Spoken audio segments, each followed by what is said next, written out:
इस 17 साल में कुछ ऐसे केसेस जिसने आपको हिला कर रख दिया, जो शायद आपने एज ए साइकियाट्रिस्ट बनने से पहले सोचा नहीं था। लड़की थी, मेरे पास 1 साल से ट्रीटमेंट में था। मुझे ऐसा लगता था कि भाई लड़कियों में नशा होता भी है तो कम होता होगा, इतना नहीं, पर वो लड़की नशा करती थी काफ़ी ज़्यादा। एक साइकोलॉजिस्ट में और एक साइकियाट्रिस्ट में दोनों में क्या फ़र्क होता है? साइकाइट्रिस्ट जो है ये एक डॉक्टर होते हैं। सेक्स एजुकेशन कितना ज़रूरी है, खासतौर से बच्चों के लिए? सेक्स एजुकेशन कौन सी उम्र से देना चाहिए और क्या इसको देना ज़रूरी समझती हैं आप? स्कूल सिलेबस में ये चीज़ें आजकल 7th 8th में आ जाती है। सोशल मीडिया की वजह से पॉर्न मटेरियल बहुत ज़्यादा तेज़ी से सर्कुलेट हो रहा है। इसमें लड़के तो काफ़ी इन्वॉल्व होते हैं, क्या लड़कियां भी इन्वॉल्व होती है और उसके क्या असरात पड़ते हैं? लड़कियां भी इन्वॉल्व है इसमें। मेरे पास जब लड़कियां आती है ना, उनकी हिस्ट्री में क्या कुछ नहीं निकल जाता, लेकिन बोलेंगे मैडम आप हमारे मम्मी को कुछ नहीं बताना। एक मिथ ये भी है सोसाइटी में कि अगर हम साइकियाट्रिस्ट के पास जाते हैं तो वो इलाज के नाम पर जो है तो नींद की गोलियां देते हैं। अगर किसी को नींद की शिकायत है, कोई आएगा हमको बोलेगा हमको नींद की तकलीफ है, तो उसको हम नींद की ही दवाई देंगे। क्या सोशल मीडिया से बचने के लिए पेरेंट्स ने अपने बच्चों को मोबाइल से दूर रखना ही एक इलाज है? आज के सिचुएशन में मोबाइल से दूर रखना नामुमकिन है, बोलूंगी तो गलत नहीं होगा। आपका स्क्रीन टाइम कितना है?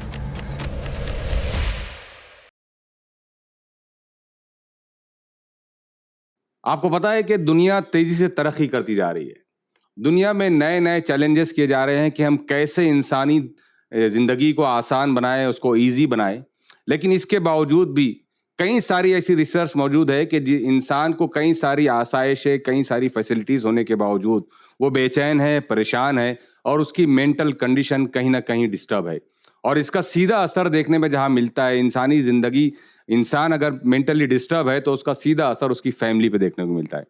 आज ये तमाम डोमेस्टिक इश्यूज से रिलेटेड, ख़वातीन से रिलेटेड, महिलाओं से मुतालिक जो बातें, जो मसाइल सामने आ रहे हैं सोसाइटी के अंदर, इस पूरे इश्यूज पे गुफ्तगू करने के लिए शारिक नक्शबंदी पॉडकास्ट में हमारे साथ मौजूद है 15 साल तजुर्बा रखने वाली एक मशहूर व मारूफ औरंगाबाद की डॉक्टर मोहतरमा डॉक्टर सना खिलजी साहिबा।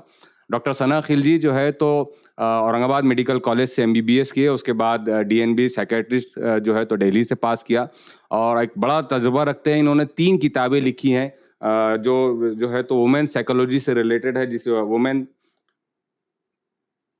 जिसमें वुमेन साइकेट्री वर्ल्ड एक है, उसके बाद जो है तो नो योर चाइल्ड, और तीसरी किताब जो इन्होंने लिखा है वो हम और हमारी नफ्सियाती सेहत।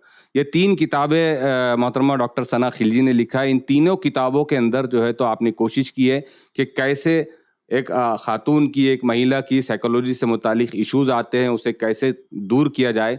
तो आज तमाम इश्यूज पे गुफ्तगू करने के लिए हमारे साथ मौजूद है मोहतरमा डॉक्टर सना खिलजी। आपका बहुत बहुत इस्तकबाल है डॉक्टर शारिक नक्शबंदी पॉडकास्ट में।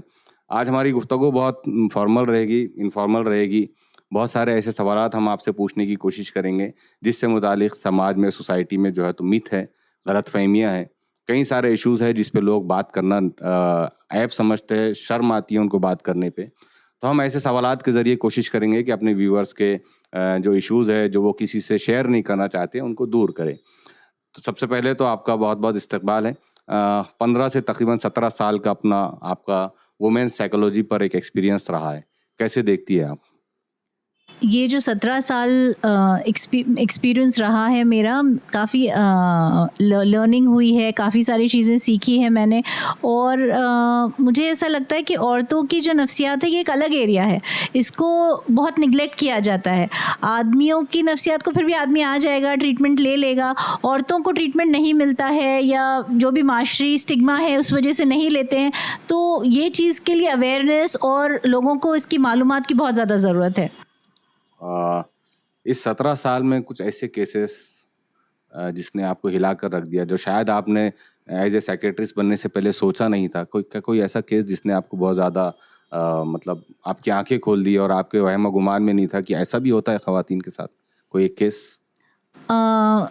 अक्सर तो केसेस जो है जब हम साइकाइट्री की रेसिडेंसी करते हैं, मतलब मैं जब 2009 से रेसिडेंसी करती थी, वो टाइम पे जब PG पोस्ट ग्रेजुएशन करते, तब तो जो आम तौर पे जो बीमारियां होती है हमारी, जो आम तौर पे अलामात आते हैं वो तो कॉमन केसेस है जो हम देख लेते हैं। पर जब हम प्रैक्टिस में आते हैं तब हमको कई सारे ऐसे केसेस मिलते हैं जो सोच के हम लोग सोचते नहीं कि भाई ऐसे भी केसेस होते हैं।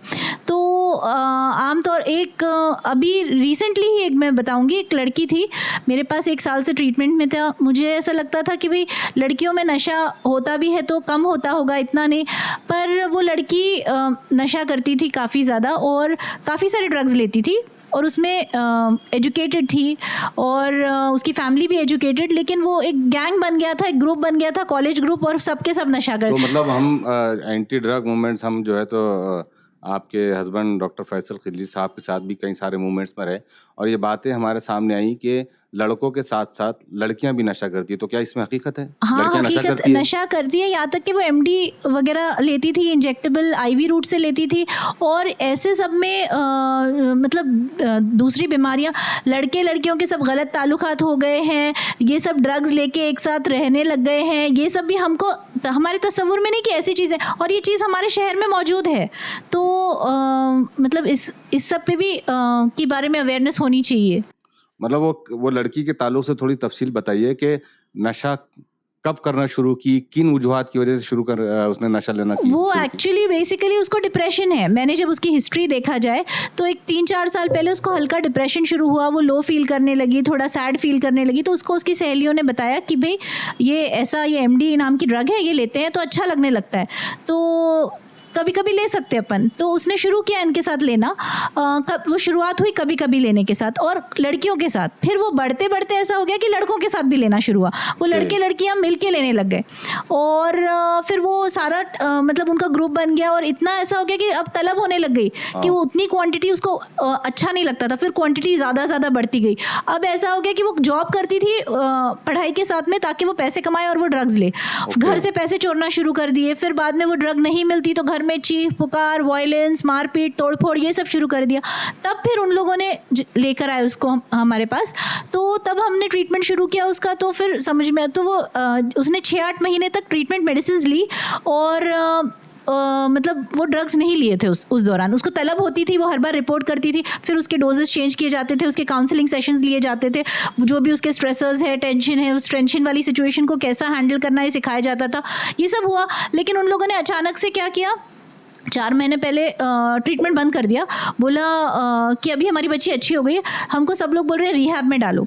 तो हमने उनको बताया हमारे पास हमारा हॉस्पिटल खुल रहा है जिसमें हमारे पास रिहैब फैसिलिटी और रेगुलर फैसिलिटीज़ भी है, साइकाइट्रिक हॉस्पिटल। तो उन्होंने बोला नहीं, अभी उन्होंने बिन बताए ट्रीटमेंट स्टॉप कर दिया और बॉम्बे में जाके कहीं उन्होंने कोई रिहैब में डाला जो नॉन मेडिको लोग चला रहे हैं। तो वहाँ पर सब ट्रीटमेंट बंद कर दिया और उसको मार पीट के घर काम करवा के ऐसा 2-3 महीने रख दिया। अब वो वहाँ पर नहीं मिली उसको ड्रग, लेकिन वो आने के बाद वो और आके उन्होंने मुझे बोला अब वो एकदम अच्छी हो गई है। मैंने बोला नहीं हो सकता ऐसा, अच्छा उसको इस पेशेंट को लंबा ट्रीटमेंट लेना पड़ेगा। अब वो आ गई वापस और उसने वापस से वो ड्रग्स लेना शुरू कर दिए। वही लड़के लड़कियों की जो गैंग है उनकी, और वो लोग मिलके लेते हैं और साथ में गलत कई सारे काम भी हो रहे हैं। और अब ये सब में और अब वो हमारे पास यहाँ पे जो विमेंस हैप्पीनेस सेंटर कांचनवाड़ी में खोला है, वहाँ पे एडमिट के लिए लाए थे कि नहीं अब हम उसको प्रॉपर ट्रीटमेंट देंगे। कॉलेज में पढ़ाई करते करते उसने ड्रग लेना शुरू कर दिया था। हाँ, ड्रग लेना शुरू कर दिया था और फिर बाद में वो लड़के लड़कियां मिलके ले रहे हैं। और किसी भी तरह से पैसे हासिल करने हैं, कोई गलत काम भी करके पैसे मिले तो मिले, बस वो ड्रग लेना है। उसकी तलब हो गई है, लत लग गई है, ऐसा हो गया है। साइकेट्रिस्ट के पास जाने से मुतालिक सोसाइटी में एक मीथ है, कुछ गलत फहमियाँ हैं कि अगर हम किसी को कहते हैं कि चलो हम तुमको साइकेट्रिस्ट को बताते हैं, तुम्हारा कोई इशू है, तो लोग कहते हैं कि हम पागल हो गए हैं। क्या ये एक मिथ है कि भाई कि पागल होना ही जरूरी है कि एक साइकेट्रिस्ट के पास जाए? इस ताल्लुक से क्या कहना चाहेंगे? पागल होना, अगर आप पागल है तो आप साइकाइट्रिस्ट को बता सकते हैं, लेकिन आपको अगर दिमाग है तो भी आप साइकाइट्रिस्ट को बता सकते हैं। तो ऐसा नहीं है पागल, पर हमारी 300 से ज़्यादा बीमारियां होती है दिमाग की जो हमारे साइकाइट्रिस्ट के अंडर में आती है। अब उसमें से हमारी एक 20-25 बीमारियां बोले तो पागलपन वाली बीमारियां हैं। बाकी एक 250 से 250 जो बीमारियां हैं वो है जो आपको चलते फिरते दिखेंगे मरीज, लेकिन आपको समझ में नहीं आएगा कि ये मरीज है। सिर्फ मरीज को भी नहीं समझ में आएगा ना, और वो लोग सफर करते रहेंगे और जिंदगी भर सफर करते रहेंगे, या फिर कोई दूसरे स्पेशलिटी वाले डॉक्टर से कुछ गलत ट्रीटमेंट भी लेके आएंगे, या फिर जितना सही ट्रीटमेंट मिलना चाहिए उतना अप्रोप्रिएट ट्रीटमेंट नहीं मिलेगा, क्योंकि उनको भाई हम तो पागल नहीं है, तो हम पागलपन के भी इलाज करते हैं। हम सर दर्द होता है, घबराहट होती है, बेचैनी होती है, नींद नहीं आती है, चिड़चिड़ होता है, सोच आती है, वसवसे आते हैं, दांत किली बैठती है, इनमें से कुछ भी, चक्कर आता है, ये सब भी हमारे इसमें आता है। ये तो मैं आम तौर पे पेश आने वाले बोल रही हूँ अलामत, लेकिन ये सब भी साइकाइट्रिस्ट के ही अंडर में ये सारी बीमारियां आती है। एक साइकोलॉजिस्ट में और एक साइकेट्रिस्ट में दोनों में क्या फर्क होता है? साइकाइट्रिस्ट जो है ये एक डॉक्टर होते हैं जो पूरी मेडिकल साइंस पढ़े हुए होते हैं, एमबीबीएस पढ़ते हैं, और एमबीबीएस की पूरी डिग्री जो होती है वो 6 साल वो करने के बाद फिर उसके बाद पोस्ट ग्रेजुएशन करते हैं, एक 3 साल का डीएनबी एमडी, और फिर उनको साइकाइट्री प्रैक्टिस करने का लाइसेंस दिया जाता है। जैसा आपका बीपी शुगर के लिए एमडी मेडिसिन होता है, या सर्जरी के लिए एमएस सर्जरी होता है एमबीबीएस के बाद, वैसा ही ये साइकाइट्री एक स्पेशलिटी होती है एमबीबीएस के बाद। ये साइकाइट्रिस्ट, साइकोलॉजिस्ट जो होते हैं उनको ये सब का कुछ अंदाजा नहीं होता है, ना वो एमबीबीएस की कोई पढ़ाई जानते हैं, ना वो साइंस जानते हैं। उन लोग की ट्रेनिंग होती है एक ऐसा एमए साइकोलॉजी। ज्यादा से ज्यादा काउंसलिंग कर सकते हैं। काउंसलिंग भी जो मेजॉरिटी सोसाइटी में साइकोलॉजिस्ट होते हैं वो काउंसलिंग भी नहीं जानते। उनको एक एमए साइकोलॉजी की जो डिग्री होती है बस वो होती है। और कुछ क्लिनिकल साइकोलॉजिस्ट जो होते हैं, जो कुछ रिप्यूटेड इंस्टीट्यूट्स में से ही वहाँ ट्रेनिंग मिलती है, वो इंडिया में 4-5 जगह ही है, वो लोग आपकी टेस्टिंग और काउंसलिंग ही अच्छे से जानते हैं। लेकिन मेजॉरिटी जो साइकोलॉजिस्ट अवेलेबल है वो भी नहीं जानते हैं, क्योंकि वो कुछ ऐसा स्टैंडर्डाइजेशन नहीं है। एमए साइकोलॉजी कहीं भी चालू है और वो एक डिग्री हो गई है बस। जब बच्चे बड़े होते हैं, मतलब ख़ास तौर से अगर बच्चियों की हम बात करें, और वो 10 से 12 साल की उम्र में जब बड़े होने लगती है, तो उस वक्त पर उनकी किस तरीके से मेंटल कंडीशन होनी चाहिए और पेरेंट्स में उसके ऊपर कितना फोकस करना चाहिए? 10 से 12 साल के बच्चियां जब बड़ी होती बच्चियां हार्मोनल चेंजेस के अंदर आते तो वो जो टीन एज में जाते हैं उससे पहले की परवरिश अलग, उसके बाद की परवरिश अलग। जो छोटे बच्चे होते हैं वो क्या करते हैं, वो आपके सुनने में रहते हैं, आप जो बोलेंगे वो सुनेंगे, थोड़ा बहुत आपकी नकल करेंगे, थोड़ा मोबाइल पे या घर में जो लोग हैं या कोई कार्टून कैरेक्टर्स हैं इनकी नकल करेंगे। तो इन बच्चों को आपने क्या नकल करने के लिए दिया है वो बहुत अहम है। अगर आपने उनको सही चीज़ें नकल करने दी है तो वो सही चीज़ें उनमें आ जाएंगी। और जो टीन एज में जब बच्चे बड़े हो जाते हैं, चले जाते हैं 12-13 के ऊपर, तब उनको दोस्त बहुत अहम हो जाते हैं। वालिदैन इतने अहम नहीं, जो दोस्त करें तब आप उनको सही दोस्त दे, सही सर्कल दे। आप फ्रेंड्स ढूंढ के उनके फ्रेंड्स बनाने की कोशिश करें, उनको गलत संगत में ना जाने दे, क्वालिटी टाइम दोनों पेरेंट्स बच्चों के साथ स्पेंड करें। ये सब चीज़ें बहुत अहम है बच्चों की परवरिश में। एक मिथ ये भी है सोसाइटी में कि अगर हम साइकेट्रिस्ट के पास जाते हैं तो वो इलाज के नाम पर जो है तो नींद की गोलियां देते हैं, नींद की गोलियों से जो है तो इलाज करते हैं किसी का भी। तो ये कहाँ तक सही है? देखिए, अगर किसी को आपके ऊपर एक इल्ज़ाम है, ये गलत इल्ज़ाम है। अगर किसी को नींद की शिकायत है, कोई आएगा हमको बोलेगा हमको नींद की तकलीफ़ है, तो उसको हम नींद की ही दवाई देंगे। लेकिन क्या होता है, शुरू में नींद की तकलीफ़ होती है, लेकिन कुछ टाइम के बाद जब इलाज कुछ टाइम आगे बढ़ जाता है तो उसको वो नींद की दवाओं की ज़रूरत उतनी नहीं होती है या कम डोज की होती है उसके, क्योंकि उसका इलाज की वजह से उसके अंदर इम्प्रूवमेंट आता रहता है। जो दिमाग में जो केमिकल्स नींद के कम हो जाते हैं वो बढ़ने लगते हैं। तो हमारी अक्सर दवाएँ जो है वो जो आपके दिमाग में कुछ न्यूरोट्रांसमीटर्स या कीमियाई मादे जिन्हें हम बोलते हैं वो कम हो जाते हैं, जो खुशी के, सुकून के, वो कम होने, वो बढ़ने की दवाएं होती हैं हमारी जो अक्सर दवाएं। सिर्फ एक जो कैटेगरी है वो नींद की दवाएं हैं। तो ये जो नींद की दवाएं, इनकी वजह से बाकी सारी दवाएं बदनाम हो जाती है कि भाई नींद की दवा दे देते हैं, पर वो अलामत अगर होते हैं तो ही देते हैं, वरना नहीं देते। और आगे चल के नींद की दवाओं का भी डोज कम करने की ज़रूरत होती है। तो अगर नहीं कम होता है तो फिर वो नींद आती है। अगर आपको किसी को नींद ज़्यादा आ रही है तो डॉक्टर को रिपोर्ट करना चाहिए कि भाई नींद आ रही है, तो डॉक्टर आपका दवा चेंज करके दे। और जो हमारी कई सारी दवाएं हैं जिसमें नींद की नहीं भी है, दिमाग की दवाएं हैं लेकिन उनमें नींद भी है, जैसे कि दवा का साइड इफेक्ट। तो फिर अगर किसी को नींद नहीं चाहिए या नींद ज़्यादा आ रही है तो वो अगर रिपोर्ट करते हैं तो कुछ दवाएं ऐसी है जिनमें नींद नहीं है, तो शिफ्ट कर देते हैं हम वैसी दवाओं पे। एक इशू, एक बीमारी आजकल सोसाइटी में ख़वातीन के अंदर, महिलाओं में बहुत ज़्यादा तेज़ी से फैल रही है, वो थायराइड की। तो थायराइड जब होते हैं तो उनको अलग अलग किस्म के मूड्स आते हैं, मूड स्विंग्स जिसको कहते हैं। तो इसका कितना इम्पैक्ट पड़ता है उनकी अपनी पर्सनल लाइफ के ऊपर? हम जब डिप्रेशन जो है होता है, डिप्रेशन की कई सारे वजह, हम तो नफ्सियाती वजह बोलते हैं आमतौर पे, लेकिन थायराइड भी जो होता है, हाइपोथायरॉयडिज्म, इसके अंदर भी एक अलामत जो होते हैं, अलग अलग अलामत जो थायराइड के हो, तो उसमें एक अलामत होता है कि डिप्रेशन और मूड स्विंग्स, तो इसके अलामत ही है। तो अगर वो अलामत ज़्यादा है तो आपको साइकाइट्रिस्ट से ट्रीटमेंट लेना ज़रूरी है जब तक वो अलामात कवर नहीं हो। और बेसिक आपको जो थायराइड का लेवल डिस्टर्ब हो गया है वो आपको नॉर्मलाइज करने की ज़रूरत है।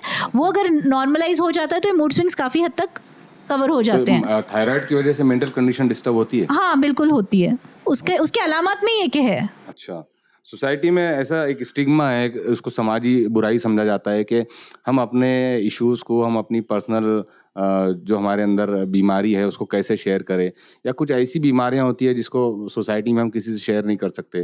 तो आपके पास क्या ऐसे कोई पेशेंट आते हैं और आप क्या उनकी प्राइवेसी को मेंटेन करती हैं? प्राइवेसी, हम कॉन्फिडेंशियलिटी जो है हमारी हम जब साइकाइट्री की रेसिडेंसी करते हैं तब हमको एक पोस्ट ग्रेजुएशन में एग्जाम में क्वेश्चन आता है कंपलसरी की कॉन्फिडेंशियलिटी पे।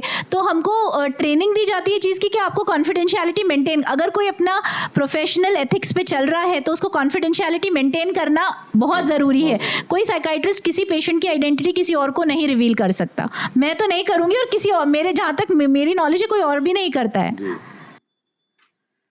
इमोशनल सब एक सोसाइटी में हमारे पास अक्सर होता है कि हमारे घर की बच्चियां जो है तो अपने इमोशंस को सप्रेस कर लेती हैं, दबा लेती है। मतलब इमोशन से मुराद कुछ भी हो सकते हैं, उनकी ख्वाहिशात होती है, उनकी ज़रूरियात होती है, वो उसको सप्रेस कर देती है, अपने इमोशंस को सप्रेस कर देती है। उससे क्या डिप्रेशन और एंजाइटी आता है बच्चियों के अंदर? इमोशनल सप्रेशन जो है हमारे माशरे में अक्सर ऐसा सिखाया जाता है कि भाई लड़की है तो एक्सप्रेसिव ना रहो, सप्रेस करके रहो अपने आप को। तो ये बहुत अगर किसी को स्ट्रेस हो रहा है तो उसने अपने जो भी इश्यूज है वो बोलना चाहिए। हमको हमारी लड़कियों को सिखाना चाहिए कि भाई आपकी फैमिली आपका फर्स्ट फ्रेंड है, आपके मम्मी डैडी जो भी भाई बहन है वो आपके फ्रेंड्स है, आपको उनको शेयर करना चाहिए। अगर लड़की को कोई चीज़ का स्ट्रेस हो रहा है, वो कोई बात स्ट्रेसफुल लाइफ से गुजर रही है और वो चीज़ ना शेयर करे और वो बहुत पेनफुल मेमोरी है, तो वो डेफिनेटली साइकाइट्रिक सिम्टम्स को बढ़ावा दे देती है और वो आगे चल के डिप्रेशन, एंग्जाइटी ये सब भी अलामत लेते हैं। तो अगर हम कन्वर्जन डिसऑर्डर हमारी एक जो बीमारी है, इसमें जो सप्रेस करते हैं ये चीज़ आप जितना बोलना सीखेंगे, बात करना सीखेंगे, जो मसले हैं वो हल करना सीखेंगे, इलाज में बहुत बड़ा फ़ायदा होता है। तो दवाओं के साथ ये जो हम काउंसलिंग करते हैं, साइकोथेरेपी करते हैं, इसमें मसले हल करने के ऊपर बहुत बड़ा जोर होता है। बच्चियों के साथ घर में किस किस्म का रवैया बड़ों ने रखना चाहिए? आप इस मामले में उस बच्ची की वालिदा को, उस बच्ची की माँ को, उस बच्ची के बाप को क्या आप एडवाइस करेंगे? देखिए, बच्चियों को हमारे माशरे में एक है कि भाई वालिदैन जो है डरना चाहिए उनसे, उनको कुछ नहीं बोलना, उनसे मम्मी डैडी को। मेरे पास जब लड़कियां आती है ना, उनकी हिस्ट्री में क्या कुछ नहीं निकल जाता, लेकिन बोलेंगे मैडम आप हमारे मम्मी को कुछ नहीं बताना, हम आपसे सब शेयर करेंगे। मैं बोला अगर तुम मुझे नहीं बताओगे तो तुम अच्छे नहीं होगे। दांत के लिए बैठ रही है, बेहोश हो रही है, ऐसी लड़की है मेरे पास जब आती है, इसमें ये बीमारी में इसको कन्वर्जन बोलते हैं, इसमें बहुत अहम इलाज होता है कि काउंसलिंग करनी पड़ती है और जो टेंशन वाला मसला होता है वो हल करना पड़ता है सबसे पहले। तो सारी अपनी हिस्ट्री खोल देंगी, सब कुछ बता देंगी, मसले बता देंगी, कोई लड़का तंग कर रहा है, किसी ने किसी लड़की के साथ कुछ सेक्सुअल अब्यूज़ कर दिया है, ये सारे वाकया मेरे तक आ जाते हैं। मैं खुल के मेरे से शेयर कर, हमने आज तक किसी को नहीं बताया, हम आपको बता रहे हैं, लेकिन आप प्लीज़ हमारे घर पे किसी को मत बताना, क्योंकि इसमें आपकी गलती नहीं है, आप क्यों नहीं बताना बोल रहे हो। तो नहीं हमको डांट पड़ेंगी। तो हम इसमें आपकी कोई गलती नहीं है। तो हमारे माशरे में हमको बच्चियों को एजुकेट करना है कि भाई गलत क्या है, आपने अपने आप को प्रोटेक्शन कैसे करना है, गुड टच बैड टच क्या है, ये हम एजुकेट करेंगे। और ये पेरेंट्स ही एजुकेट कर सकते हैं, माएँ ही अपने बच्चों को एजुकेट कर सकती है। ये आपको, क्योंकि हम सोसाइटी में ये सब चीज़ें जो सेक्सुअल अब्यूज़ हो रहे पे इतना रैम्पेंट है, हमको अंदाज़ा नहीं। जब मैं केबिन में पेशेंट्स देखती हूँ, मेरे पास ये आए दिन ये हिस्ट्री खुलती है। मैं बस यही सवाल पूछने वाला था कि एक आमतौर से डोमेस्टिक सेक्सुअल अब्यूज, जिसमें घरेलू जिनसी ज्यादती जिसको कहा जाता है, वो लड़कियों के साथ बचपन में हो जाता है, उनकी बढ़ती उम्र में हो जाता है, और उसका इम्पैक्ट उनके दिमाग के ऊपर इतना ज़्यादा होता है कि वो ज़िंदगी भर उसके साथ चलता है। इसको कितना खतरनाक समझते हैं और इसको कैसे रोकना चाहिए? ये चीज़ जो है, ये जो हमारी होता है ऐसा आपके पास ऐसे केसेस बिल्कुल आते हैं और ये रोज़ केसेस देखते हैं हम। अच्छा। तो ये जो होता है, ये जो जिनसी इस्तेसाल हो गया, किसी लड़की का ये हो सेक्सुअल अब्यूज़ हो गया, तो उसका जो है जहन पे वो लड़की के इतना ज़्यादा इफेक्ट हो जाता है कि आगे चल के हमारी अक्सर जो एंग्जाइटी वाली और डिप्रेशन वाली बीमारियां हैं, एंग्जाइटी हो गया, कन्वर्जन डिसऑर्डर हो गया, PTSD हो गया, उसकी जड़ कहीं ना कहीं वो बीमारी काफ़ी हद तक होती है। बीमारी का बीज होता है, लेकिन ये जो स्ट्रेस है, ये ऐसे वाकया ये खत पानी का काम करते हैं और फिर बीमारी के पूरे अलामत उभर जाते हैं। तो इससे कैसे निकला जा सकता है? मतलब कितना हेल्दी एटमॉस्फेयर होना चाहिए कि बच्चियों में ये चीज़ को हम उनको अवेयर करवा दें कि बैड टच क्या है, गुड टच क्या है? कोई आपको छेड़ रहा है, कोई आपको सेक्सुअल अब्यूज़ कर रहा है, तो कैसे शेयर करें, उससे कैसे डिफेंड करें? तो इस मामले में पेरेंट्स का क्या रोल होना चाहिए? एक तो अक्सर लड़कियों का जब अब्यूज़ होता है उनको पता ही नहीं रहता है कि ये सब क्या हो रहा है हमारे साथ। अच्छा। जब मेरा जो एक्सपीरियंस है, मैं जो भी पेशेंट्स जी। देखती हूँ उनके अंदर जी। कि वो अक्सर ऐसी उम्र में होके निकल जाता है कि भाई बच्चियां बोलती हैं हमको पता ही नहीं, हम 5th में थी, 6th में थी, 7th में थी, हमको मालूम ही नहीं ये सब चीज़ें, हमको किसी ने बताया ही नहीं, हमारे साथ हो गया, हमको अच्छा नहीं लगने लगा, फिर हमको मालूम पड़ा। तो ये एज जो है, और जो लोग करते हैं अब्यूज़ वो भी मेरे हिसाब से ये कैलकुलेट करते हैं कि ये लड़कियों को कुछ पता नहीं है, और नहीं ये है। तो ये छोटे बच्चियों को हमको एजुकेट करने की, और एक और अगर मैं माओ से पूछूं कि भाई आपके बच्चे के साथ तो ऐसा हो गया, आपने क्यों नहीं बताया, हमको लगा अभी तो बड़ी होंगी, टीनेज में आएंगी, उसके बाद ये सब इश्यूज, इतने छोटेपन में क्या बोलना है। तो नहीं, हमारे माशरे में ऐसा है कि क्राइम इतना प्रेवलेंट है, रैम्पेंट है, कि हमको छोटेपन से बच्चियों को ये सब चीज़ों के बारे में, लड़कियों को नहीं लड़कों को भी एजुकेट करना ज़रूरी है। हाँ, लड़कों को भी अभी किसी भी माँ को अपने फैमिली को बेहतरीन फैमिली बनाने के लिए उसकी मेंटल स्टेबिलिटी कितनी ज़रूरी है? अगर माँ मेंटली स्टेबल रहेगी तो उसका इम्पैक्ट कितना फैमिली पे पड़ सकता है? माँ का मेंटली स्टेबल होना बहुत ज़रूरी है। अगर माँ स्टेबल रहेगी तो ही फैमिली अच्छे से चल पाएगी। जैसा घर का मैनेजमेंट है, आप एक इंस्टीट्यूट रन कर रहे हैं और वहाँ का जो मेन मैनेजर है वही नहीं फंक्शनल है, तो पूरा सब काम गड़बड़ खा जाएंगे। तो घर की मेन मैनेजर तो औरत ही होती है, माँ ही होती है, तो बच्चे डिस्टर्ब हो जाएंगे, हस्बैंड डिस्टर्ब हो जाएंगे, फैमिली। तो फीमेल की मेंटल हेल्थ जो है, माँ की मेंटल हेल्थ, वो सबसे इंपॉर्टेंट है। वो अगर डिस्टर्ब होती है तो पूरी फैमिली इफेक्ट हो जाती है। तो हस्बैंड ने, इन लॉज ने, पेरेंट्स ने, सबने मिलके उस औरत की मेंटल हेल्थ के ऊपर बहुत ज़्यादा ध्यान देना चाहिए। और अगर कोई डिस्टर्बिंग सिम्टम्स हो रहे हैं तो उसको ट्रीटमेंट सीख करना चाहिए, क्योंकि वो अगर उसकी फंक्शनिंग बेस्ट रहेगी तो पूरी घर को वो अच्छे से मैनेज कर पाएगी, नहीं तो सब डिस्टर्ब हो जाएगा। सोसाइटी में कुछ चीज़ें ऐसी भी देखने में आती कि कुछ लड़कियों के रिश्ते नहीं हो रहे तो वो डिप्रेशन में चले जाती हैं, लड़कों को अगर जॉब नहीं मिल रही है तो वो डिप्रेशन में चले जाते हैं। इससे कैसे निकला जा सकता है? अब हमको हमारी एक्सपेक्टेशंस जो है वो चेंज करने की ज़रूरत है। अक्सर शादी नहीं हो रही, ऐसा नहीं होता है, हर एक के लिए कोई ना कोई मैच तो मिल जाता है, लेकिन एक्सपेक्टेशंस इतनी हाई हो जाती है, हमको ऐसा ही लड़का चाहिए, ये म्यार में बैठेगा तो ही हम शादी करेंगे, या जॉब भी हमको यही स्टैंडर्ड का मिलेगा। तो ऐसा नहीं, आपको जो मिल रहा है, हाथ में आ रहा है, आपको वो चीज़ में जो गिवन ऑप्शंस है। अक्सर मैं जो भी पेशेंट्स होती हैं, लड़कियाँ जो शादी जिनकी काफ़ी उम्र तक नहीं हो, उनसे जब मैं डिस्कस करती हूँ, उनका इशू होता है कि हमको जैसा लड़का चाहिए वैसा नहीं मिल रहा है। इस वजह से हमारी उम्र 50 हो गई है, 40 हो गई है, 35 हो गई है, हम अभी तक शादी नहीं कर पा रहे। तो आपको आपके क्राइटेरिया चेंज करने की जरूरत है कि हाँ, थोड़े से फ्लेक्सिबल होना पड़ेगा। लड़के को भी कोई आइडियल लड़की नहीं मिलती है, कुछ क्राइटेरिया छोड़ के, कुछ पकड़ के, थोड़ा फ्लेक्सिबल। वैसे ही जॉब के बारे में, मुझे मेरी आइडियल जॉब नहीं मिल पा रही है, या मेरा कैलिबर जो मैं समझता हूँ उतनी जॉब नहीं मिल रही है, तो मुझे थोड़ा नीचे सेटल होना पड़ेगा, मेरे स्किल्स अपग्रेड करके फिर और बेटर जॉब मिलेगी। तो हमारे माइंडसेट को चेंज करने की जरूरत है। हाँ, ये बहुत बर्निंग इशू है। मतलब अगर कहीं लड़की बहुत ज़्यादा पढ़ लेती है तो उसको मैच का उसका मतलब रिश्ता नहीं मिल पाता है, तो वो फिर डिप्रेशन की तरफ जाती है। तो ये बड़ी मुनासिब बात है कि कहीं ना कहीं फ्लेक्सिबिलिटी हमको रखना पड़ेगा। बराबर, फ्लेक्सिबिलिटी। और अगर हो रहा है डिप्रेशन तो उसका ट्रीटमेंट लीजिए, तो बिल्कुल वो सिम्टम्स चले जाते हैं। अगर फैमिली में कोई एक शख्स मेंटली डिस्टर्ब है, तो आमतौर से होता है किसी फैमिली में कोई बच्चा डिस्टर्ब है बहुत ज़्यादा मेंटली, उसको कैसे ट्रीटमेंट पूरे फैमिली मेम्बर्स ने देना चाहिए? एक तो अक्सर जो मेंटली डिस्टर्ब हो जाते हैं, लोगों को समझ में ही नहीं आता कि भाई इसको ट्रीटमेंट की ज़रूरत है। ये बच्चा बहुत ही ज़िद्दी हो गया है, ये बहुत ही चिड़चिड़ा हो गया है, ये चिड़चिड़ी हो गई है, ये बहुत ही टैंट्रम्स थ्रो कर रही है, ऐसा एक घर वाला, और घर वाले पूरे परेशान रहते हैं, वो बच्चा या बच्ची भी परेशान रहते हैं। तो सबसे पहले ये जो है बेसिकली आपका जो गुस्सा, चिड़चिड़ापन, ज़िद्दीपन, इनके दिमाग में आपके केमिकल्स होते हैं, ये दुरुस्त होते हैं तो ये काफ़ी हद तक गुस्सा, चिड़चिड़ापन या जो भी डिस्टर्बेंस है वो सही, वो इम्बैलेंस की वजह से ये सब सिम्टम्स हो रहे हैं। वो इम्बैलेंस आप दवा के ज़रिए सही कर सकते हैं अगर बहुत ज़्यादा है।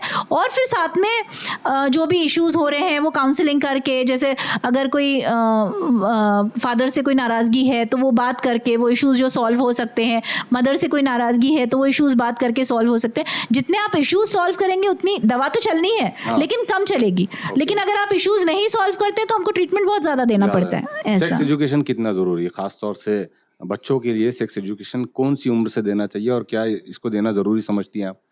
ये जो है हमारे मैं जो बोल रही हूँ, जैसे हम स्टार्टिंग तो गुड टच बैड टच से करें, छोटे बच्चों को प्री प्राइमरी के लेवल से ही हम लोग good touch bad touch educate करें, और बिफोर स्कूल सिलेबस में ये चीज़ें आजकल 7th 8th में आ जाती है, तो हम उससे पहले ही अगर पेरेंट्स ये बारे में एजुकेट कर दें तो सिलेबस में आ जाती है। लेकिन मेरा अपना एक ऑब्जर्वेशन ये है कि इवन हमारे पास स्कूल्स में भी उस लेसन्स को स्किप कर दिया जाता है, उस पर डिस्कशन नहीं होता है। हाँ, एक हेल्दी डिस्कशन, तो अगर पेरेंट्स ही अपने बच्चों को इस बारे में एजुकेट कर दे सब सही ढंग से, उनके वो जो सही लगते, तो बच्चे वो क्लास में अक्सर लड़के शाय फील, लड़कियां शाय फील करती है, लड़के मजाक बना लेते हैं वो टॉपिक का, तो ये भी होने लग जाता है क्योंकि उनको मालूम ही नहीं है वो चीज़ की, कोई जजमेंट नहीं होता है।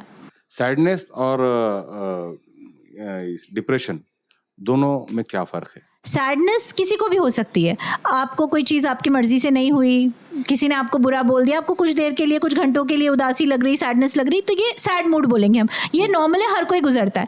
लेकिन अगर आपको मुसलसल सैडनेस 15 दिन से ऊपर लगती है, कोई आपकी जो इम्पोर्टेंट चीज़ें हैं उसमें दिलचस्पी नहीं आ रही है, और आप काम नहीं कर पा रहे हो, आपके दिल नहीं लग रहा है, और साथ में आपको नींद, भूख, ये सब भी इफ़ेक्ट हो गई है, आपके निगेटिव ख्यालात आ रहे हैं, होपलेसनेस, वर्थलेसनेस वाले, या फिर सुसाइडल आइडियाज़, इनमें से कोई ना कोई अलामात आ रहे हैं, तो फिर हम उसको डिप्रेशन लेबल करते हैं। 15 दिन से ऊपर मुसलसल रहता है, तो कुछ घंटे रहना या कुछ देर रहने को हम डिप्रेशन नहीं लेबल करते। मिनिमम 15 डेज अगर आपको मुसलसल मायूसी हो रही है, कहीं काम में दिल नहीं लग रहा है, इसका मतलब यह है कि आप डिप्रेशन की तरफ जा रहे हैं।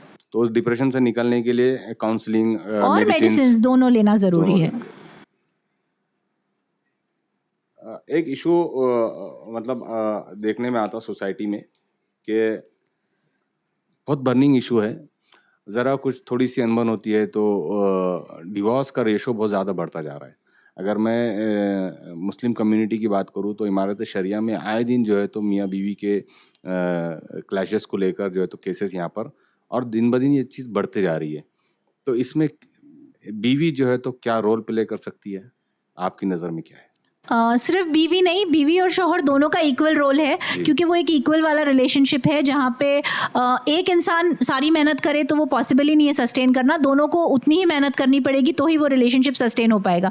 और उसमें मेन अक्सर जो डिवोर्स केसेस होते हैं, मेरा नज़रिया ये है कि उसमें से किसी ना किसी को, दोनों में से एक को या दोनों को नफ्सियाती कोई ना कोई अमराज है और उसका इलाज नहीं होता है, तो उतने लेवल पे जाता है। मतलब या तो एक में चिड़चिड़ापन बहुत हो गया है, गुस्सा बहुत हो गया है, तो उसकी वजह से दूसरा अफेक्ट हो रहा है, वो फिर बोल रहा है कि मैं ये रिलेशनशिप से बैकआउट कर दूं, और या फिर टॉलरेंस, बर्दाश्त की ताकत बहुत कम है, वो भी एक नफ्सियाती अलामत है कि भाई हम बर्दाश्त ही नहीं कर पा रहे। साथ में रहेंगे तो कुछ चीज़ें अच्छी लगेंगी, कुछ बुरी लगेंगी, कभी झगड़ा होगा, कभी अच्छा भी वक्त गुजरेगा, लेकिन वो चीज़ की बर्दाश्त ही नहीं है, तो फिर इंसान डिवोर्स की तरफ जाता है। तो अपनी बर्दाश्त की ताकत को बढ़ाने के ऊपर मेहनत करें, और एक दूसरे की गलतियों को दरगुजर करना, एक दूसरे की जो खूबियां हैं वो देख के आगे बढ़ना, अगर आप ये कर पाते हो तो ही आप रिलेशनशिप सस्टेन कर पाते हो। रूहानी तौर पर स्पिरिचुअली जो है तो सुकून हासिल करने के लिए मजहब से लगाव कितना ज़रूरी है,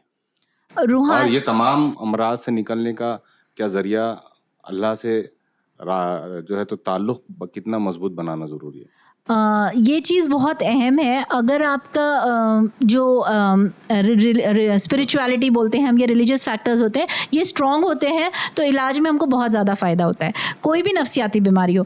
अब जैसे कि अगर डिप्रेशन वाला पेशेंट है मिसाल के तौर पे, उसको सुसाइडल आइडियाज़ आ रहे हैं, नाउमीदी आ रही है, अगर वो उसका रिलीजियस फैक्टर, वो बोलता है कि नहीं मुझे आ रहे हैं ख्यालात, लेकिन मुझे पता है सुसाइड हराम है, मैं नहीं जाऊँगा इस तरफ, मुझे ये बीमारी अल्लाह की तरफ से आजमाइश है, मुझे मेरी दर्जे बुलंद हो रहे हैं, मुझे इससे लड़के बाहर निकलना है, इसमें मुझे थोड़े दिन की तकलीफ़ है लेकिन मैं बाहर आऊँगा, इस किस्म से अगर पेशेंट अपना रिलीजियस कॉग्निशन सही कर, ऐसा हर बीमारी के लिए है।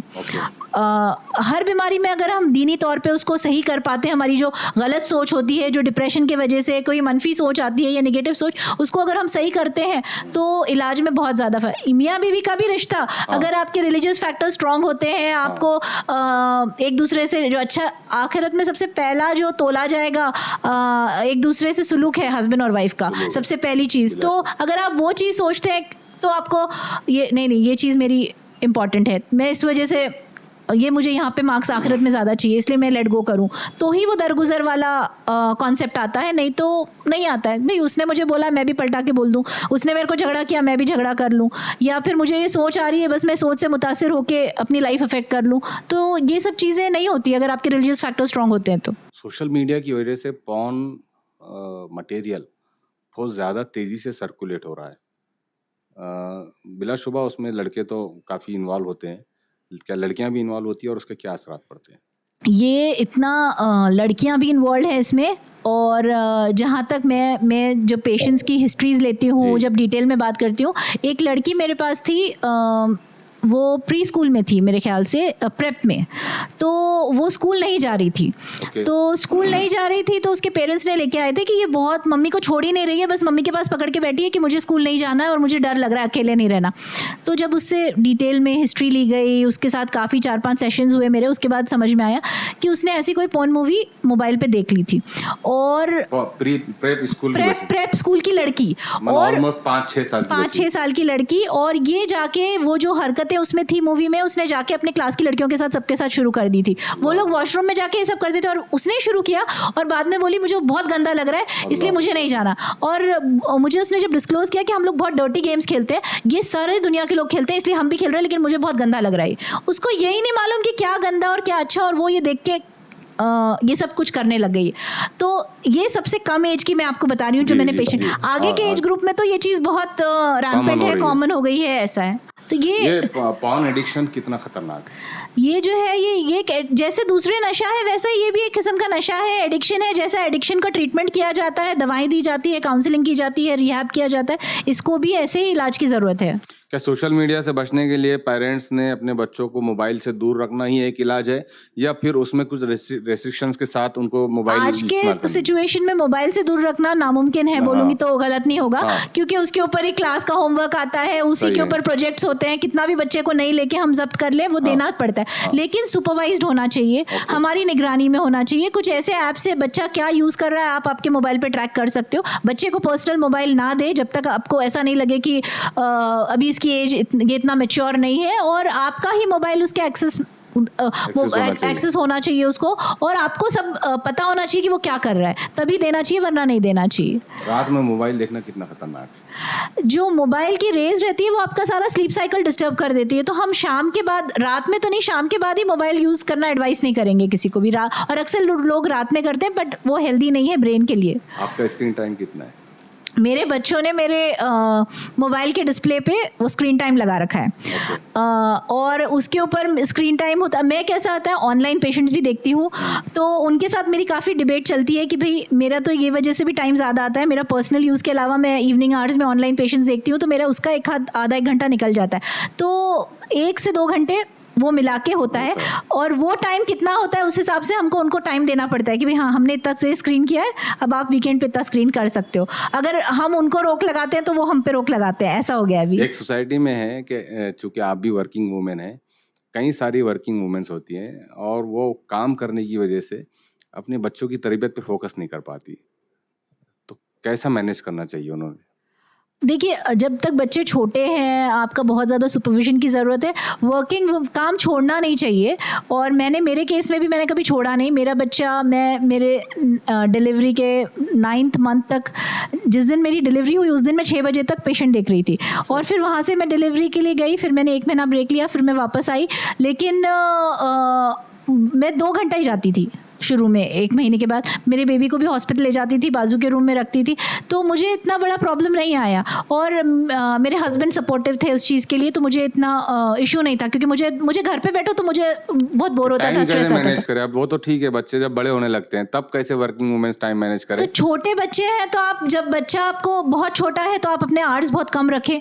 जब बच्चा थोड़ा बड़ा होने लग जाए, बच्चे अब स्कूल जाने लग गए, बच्चे का स्कूल 9 से 12 होता है, तो आप उतने आवर्स बढ़ा सकते हैं। बाद में बच्चों का स्कूल सुबह 7 बजे से आपके 4 बजे तक बच्चे घर पे आते हैं आजकल, तो 7 बजे से वर्किंग आपकी शुरू कर सकते हो, आप 4 बजे वापस आ सकते हो। अब बच्चे ऐसा हो गए, मेरे बच्चे अब ये क्लास में अब ये चले गए, तो मैंने मेरे हस्बैंड ने, हम दोनों ने रखे थे हमारे वर्किंग आवर्स। हम लोग मॉर्निंग सेशन ही, हम लोग बच्चे चले जाते थे स्कूल 7 साढ़े 7 बजे, हम तब से काम शुरू करते थे हमारा, तो उनके 4 बजे तक, हम 5 बजे तक सब वाइंड अप कर देते थे। वर्किंग वुमेन का बच्चों से बॉन्डिंग कितनी जरूरी है? कि तो आपका एक अच्छा खासा वक्त जो है तो आपके ऑफिशियल प्रीमाइसेस में तो चला जाता है? जो हमारा जो घर, मैं बोल रही हूँ ना, इवनिंग में हम काम ना करें। Okay. अगर हम मैं वही बोल रही हूँ, हम लोग 4 बजे 5 बजे तक हम दोनों भी फिनिश कर देते थे, जो कि मुझे काफ़ी प्रैक्टिकल लगता है। और जब तक आपके बच्चे बड़े नहीं होते, आपको अपना प्रोफेशन पार्शियली करना पड़ेगा। आप डेडिकेटेडली काम करो, लेकिन आप सुबह 7 से हाफ डे करो, फुल डे नहीं कर सकते। आपके बच्चे कॉलेज में चले गए, एक प्रोफेशनल लाइफ हो गई उनकी, मैच्योर हो गए। अब ऐसा है, बच्चे 5 बजे से, अब हम अगर बैठे भी 5 बजे के बाद घर पे, तो बच्चे रहते नहीं, वो ट्यूशन चले जाते हैं। 5 से 9 ट्यूशन चलता है। अब हम इवनिंग सेशन भी कर सकते हैं, इवनिंग में भी पेशेंट्स देख सकते हैं। वैसे ही दूसरे भी, अगर बच्चे जब तक बड़े नहीं होते, मैच्योर नहीं होते, तब तक आप हाफ डे वर्किंग रखो। आप घर पे बैठ के करोगे क्या? बच्चा तो स्कूल चला जा रहा है, आप घर पे बैठ के आपका टाइम पास होगा। अगर आप घर पे कुछ बहुत कंस्ट्रक्टिव कर रहे हो तो ठीक है, बैठो घर पे, लेकिन अगर आप वर्किंग है तो हाफ डे वर्किंग में, बच्चों के स्कूल आवर्स में आप वर्क करना कोई इशू ही नहीं होना चाहिए। वुमेन्स के लिए जिम जाना, एक्सरसाइज करना कितना जरूरी है? बहुत ज़रूरी है। क्या फिर घर का काम ही एक्सरसाइज समझ ले? अक्सर औरतें ऐसा समझती है घर काम कर लिया तो एक्सरसाइज हो जाती है, ऐसा नहीं। पर उतने लेवल का विग्रस एक्सरसाइज, उतनी लेवल की मेहनत नहीं करते आजकल। सब चीज़ों के लिए बाई है, गैजेट्स है, तो वैसा नहीं हो पाता है। तो एक्सरसाइज, एक जिम जा भी सकती है, नहीं तो अपने घर पे भी जो एटलीस्ट बेसिक एक्सरसाइजेज है वो कर सकते हैं। सबके यूट्यूब पे वीडियोज़ अवेलेबल है, आप लगा लो, कुछ कर लो। या जिम जाना है, जिम भी जा सकते। आपके मेंटल हेल्थ के लिए और फिजिकल हेल्थ के लिए एक्सरसाइज करना बहुत ज़रूरी है। घर के काम को एक्सरसाइज ना समझे, तो आजकल वैसे भी क्लाउड किचन औरंगाबाद में काफी चल रहा है, तो घर के काम को आप एक्सरसाइज अगर समझ सकते हो तो आपको उतनी एक्सरसाइज करने की जरूरत नहीं है। आप आधा घंटा एक्सरसाइज कर लो, करें, लेकिन करें। क्या एक खातून को, एक लेडी को अकेले अपने बच्चों के साथ सैर पे जाना जरूरी है, जाना चाहिए? अकेले सैर पे जाने से बेहतर मैं बोलूँगी, अगर आप मदर, फादर और बच्चे सब मिलके जाते हैं एज फैमिली, तो ज़्यादा बेहतर है। कभी ऐसा कोई केस आया 15 सालों में, 17 सालों में, कि आपके पास कोई पेशेंट, लेडी पेशेंट है और आपको उसको जंजीरों में जकड़ के रखना पड़ा? हमारे पास ये जो आप बोलते हैं फिजिकल रिस्ट्रेंट बोलते हैं, जो जंजीरों में जकड़ते हैं, हमारे पास केमिकल रिस्ट्रेंट होता है। पेशेंट अगर बहुत ज़्यादा वायलेंट हो जाए, ये हो जाए, तो हम इंजेक्शन देते हैं, उससे पेशेंट ढीला पड़ जाता है, उसके पास ताकत नहीं होती कुछ करने की। हमारे पास बहुत ऐसे वायलेंट पेशेंट, स्पेशली ये जो हैप्पी फैमिली में भी आते हैं, पर विमेंस हैप्पीनेस सेंटर में ऐसे काफ़ी सारे पेशेंट हैं जो काफ़ी वायलेंट है, लेकिन हम उनको दवा, गोली, इंजेक्शन, हमको बांधने की ज़रूरत नहीं है। एक साइकाइट्री में हमारे पास एक के बैंड नाम की चीज़ होती है जो हम बांध सकते हैं। हमारे सब स्टाफ ट्रेंड होता है, तो अगर पेशेंट बहुत वायलेंट हो जाए, हमको मेडिसिन भी उसको इतने डोज के आगे नहीं देना है, तो हम बांध देते हैं उसको, और उससे कहीं इंजरी नहीं होती, कुछ नहीं होता। वो जो जंजीरों में लग के बांधते हैं, मूवीज़ में आपने देखा होगा, ऐसा कुछ नहीं करते, ज़रूरत नहीं होती, उससे काफ़ी एडवांस चीज़ें आ चुकी है। अभी आपने वुमेन्स हैप्पीनेस सेंटर शुरू किया है, खासतौर से वुमेन्स का नाम इसके अंदर लगाया है आपने, तो इसके पीछे मकसद क्या है?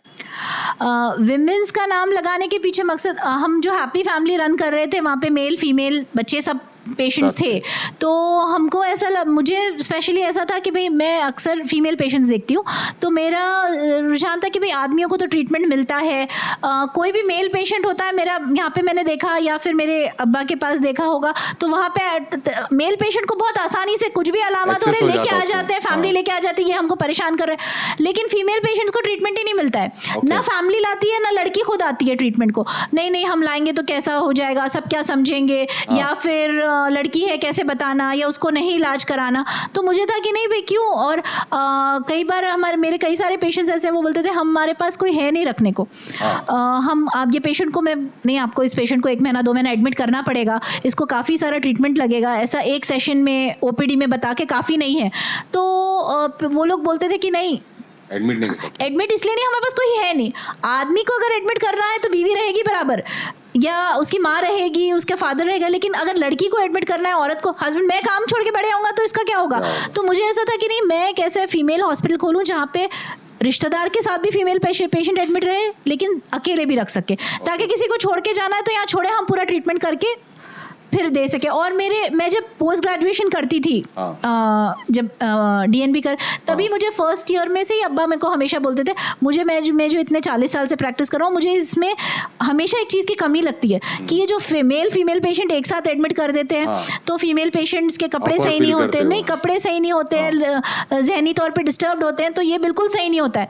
लेकिन ऑप्शन नहीं है, मैं जाके अभी कुछ नहीं कर सकता, तुम जरूर खोलना जहाँ पे सारा फीमेल स्टाफ हो, फीमेल पेशेंट्स हो। अपना नया वुमेन्स हैप्पी सेंटर है, इसके अंदर टॉप टू बॉटम सब फीमेल है, सारा स्टाफ फीमेल है, सब पेशेंट्स फीमेल है। माशाल्लाह। मतलब अब प्राइवेसी भी मेंटेन हो सकती है वहाँ पे, पर्दे का भी पूरा एहतमाम है वुमेन्स हैप्पी सेंटर पर।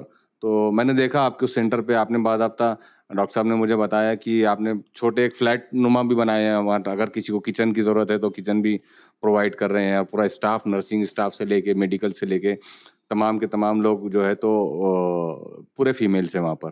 तो एक अच्छा इनिशिएटिव है माशाल्लाह, और अल्लाह ना करे किसी को ज़रूरत पड़ती है तो वहाँ पर वो लोग आए और अपना इलाज करवाएं। बच्चियाँ जब हॉस्टल में रहती हैं, आमतौर से तो भेजते नहीं, लेकिन जब बच्चियाँ हॉस्टल में रहती है तो हॉस्टल में रहने के लिए कितने एहतियात उनको बरतनी चाहिए, कितने जागरूक रहनी चाहिए बच्चियों ने जब वो हॉस्टल में रहती है, क्योंकि हॉस्टल की लाइफ बड़ी बदनाम है। नहीं, हॉस्टल की लाइफ बदनाम है ऐसे बढ़ के जो माशरा है हमारा वो ख़राब है। इसमें अच्छे लोग भी हैं, बुरे लोग भी हैं। और ये जो हॉस्टल की एज होती है, इसमें बच्चे कैसा सजेस्टेबल होते हैं, जो टीन एज होती है, जो दोस्त करेंगे वो करना है। अगर एक ख़राब सहेली मिल जाए, एक ख़राब दोस्त मिल जाए, तो ये गलत आदत पकड़ ले, जैसा वो एडिक्शन वाली लड़की बोल दिया। तो इसमें आप बच्चे का, आपकी परवरिश पहले से ही बहुत सही होनी चाहिए, उसको सही गलत का सही डिमार्केशन होना चाहिए, उसकी हर बात, भले ही बच्चा हॉस्टल पे है, बच्ची हॉस्टल पे, मम्मी से डैडी से हर बात घर पे बताए, कांटेक्ट में रहना चाहिए। और उनके टीचर्स से भी पेरेंट्स का अच्छा कांटेक्ट होना चाहिए, ताकि वो भी हर बात बच्चे की रिपोर्ट करते रहें उनको।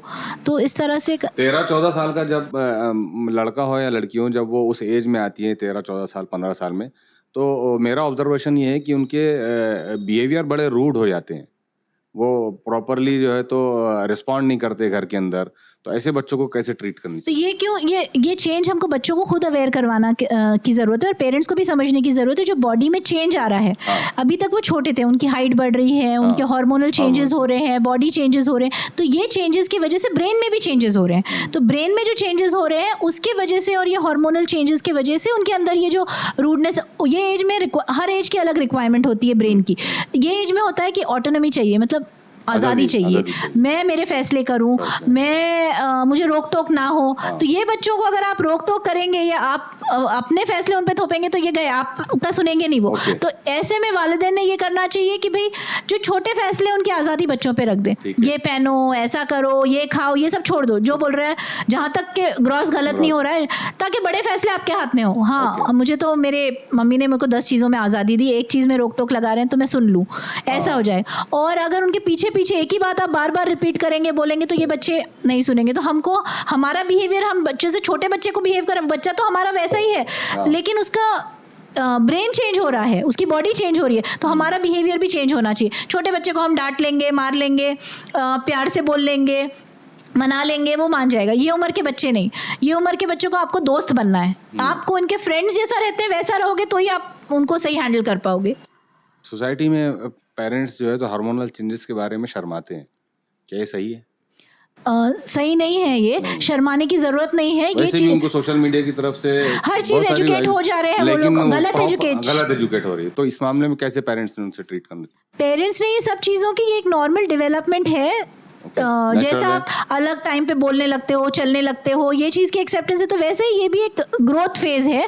आपकी बॉडी में चेंजेस हो रहे हैं, कि क्या चेंजेस होने वाले हैं अगर आपके पेरेंट्स, स्कूल्स ये बच्चों को एजुकेट कर देते हैं ये सब चीज़ों के बारे में, तो बच्चे खुद अवेयर रहते हैं और उनको पता रहता है कि मेरा बेटा जब वो टीनेज में आया तो उसने मुझे मतलब हर चीज़, वो थोड़ा बिहेवियर चेंज, हम लोग को भी डिफरेंट लग रहा था, हम लोग अवेयर थे लेकिन कि ऐसा, तो बोले मुझे समझ में नहीं आ रहा क्या हो रहा है मुझे, मुझे, लेकिन इतना ज़रूर समझ में आ रहा है कुछ तो एड्रेनलिन रश हो रहा है मेरे अंदर, मतलब ऐसे ऐसे बोलने लगा। तो बस समझ में नहीं आ रहा, पर कुछ तो ऐसा हो रहा है मेरे अंदर, इसकी वजह से सब चीज़ की एक्साइटमेंट, क्यूरियोसिटी, एंथुजियाज्म ये सब बढ़ गया है। तो ये अगर बच्चे को हम एजुकेट करते हैं तो वो उसको खुद अवेयर रहेगा और वो उसके भाव में नहीं चला जाएगा कि अरे मुझे क्या हो रहा है और मैं बस उसके फ्लो में चला जा रहा हूँ कि नहीं ये एक बॉडी चेंज है। कम्युनिकेशन गैप उसको गलत और अक्सर पेरेंट्स में और बच्चों में कम्युनिकेशन गैप बहुत ज़्यादा होता है। तो आपको बच्चों के दोस्त बनना है, आप दोस्त डांट के, मार के, ज़बरदस्ती करके, रिस्ट्रिक्शंस लगा के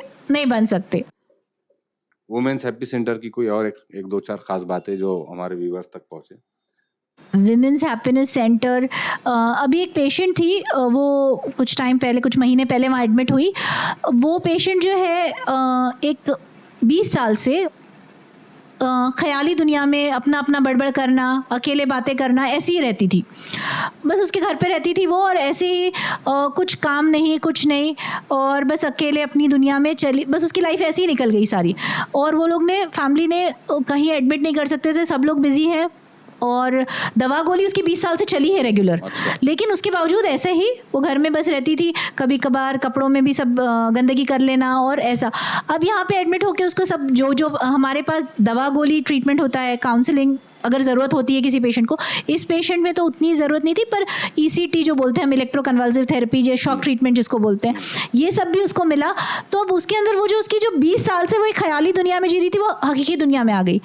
वो उसकी जो बड़बड़ थी वो बंद हो गई फाइनली ट्रीटमेंट के बाद। वो हमसे हम जैसी बातचीत करते हैं वैसी, जो नहीं तो पहले हम कुछ बात करते थे, वो उसकी अकेले बड़बड़ कुछ चलती रहती। तो ये चीज़ मुझे लगा ये पेशेंट की लाइफ में इतना बड़ा डिफरेंस, जो 20 साल से वो लोग फैमिली अफोर्डिंग है, सब कर सकते, लेकिन वो लोग अकेले, वो बोलते थे हम अकेले कहीं नहीं छोड़ते थे क्योंकि सेफ नहीं है, आपके पास एक्सक्लूसिव फीमेल है, इसलिए हमको बहुत ज़्यादा इत्मीनान था कि सारा फीमेल स्टाफ है, हम बच्ची को यहाँ पे अकेले छोड़ सकते थे, और जो भी ट्रीटमेंट बेस्ट उसको मिलना था मिल गया उसको, ऐसा उनका। तो फैमिली भी काफ़ी खुश थी कि ये उसको ऐसा ट्रीटमेंट मिल पाया। बहुत बहुत शुक्रिया। तो थे हमारे साथ मोहतरमा डॉक्टर सना खिलजी साहिबा, जो सोसाइटी के अलग अलग इश्यूज़ के ऊपर बड़ी बेबाक राय अपने सामने रख रहे थे। हमने कोशिश की है कि अलग अलग इश्यूज़ को आपसे डिस्कस करें, और उस डिस्कशन के ज़रिए आपके दिमाग में कुछ गलतफहमियाँ हों, कुछ मिथ है, तो उनको क्लियर करें। उम्मीद है कि आपको हमारा पॉडकास्ट ज़रूर पसंद आया होगा। मैं मोहतरमा से कहूँगा कि हमारे चैनल को सब्सक्राइब करने की अपील करें। शारिक नक्शबंदी पॉडकास्ट को आप सब के सब शेयर करें और सब्सक्राइब करें।